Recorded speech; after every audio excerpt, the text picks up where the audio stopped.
और ये नया मॉडल तुष्टीकरण नहीं, संतुष्टीकरण पर भरोसा।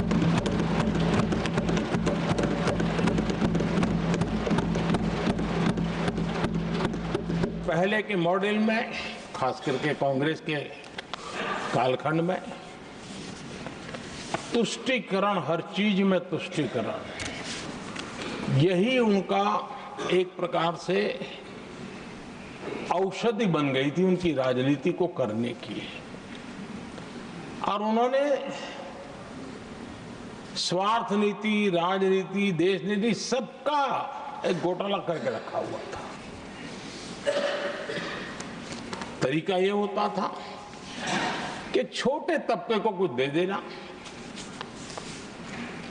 और बाकियों को तरसा कर रखना, और जब चुनाव आए तब कहना देखो उनका मिला है, शायद आपको भी मिल जाएगा। और इस प्रकार से झुनझुना बांटते रहना, लोगों के आंखों पर पट्टी बांध करके अपनी राजनीतिक सियासत को चलाए रखना, ताकि चुनाव के समय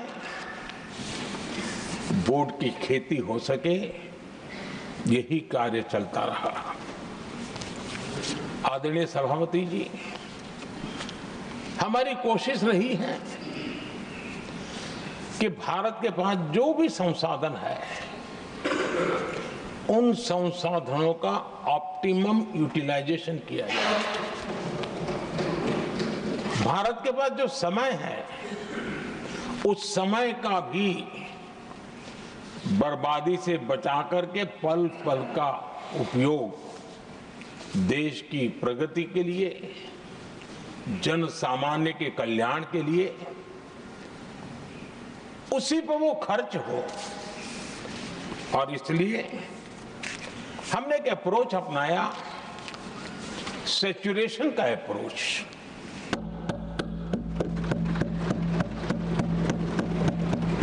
पैर उतने ही लंबे करने जितनी चद्दर हो, लेकिन जो योजना बने, जिनके लिए वो योजना बने, उनको वो 100% उसका बेनिफिट होना चाहिए।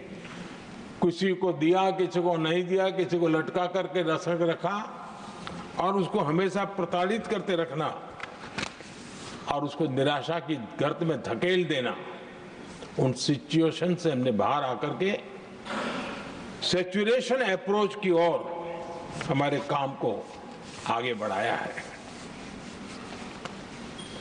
बीते दशक में हमने हर स्तर पर सबका साथ, सबका विकास की भावना को जमीन पर उतारा है, और वो आज देश में जिस प्रकार से बदलाव नजर आ रहा है, फल के रूप में हम अनुभव करने लगे हैं।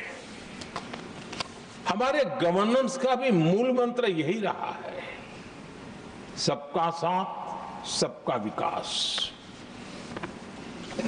हमारी ही सरकार ने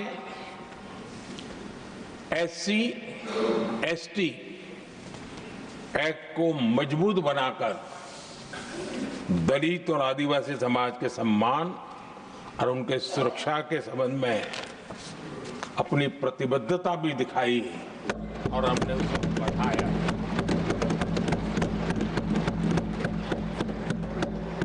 आदरणीय सभापति जी,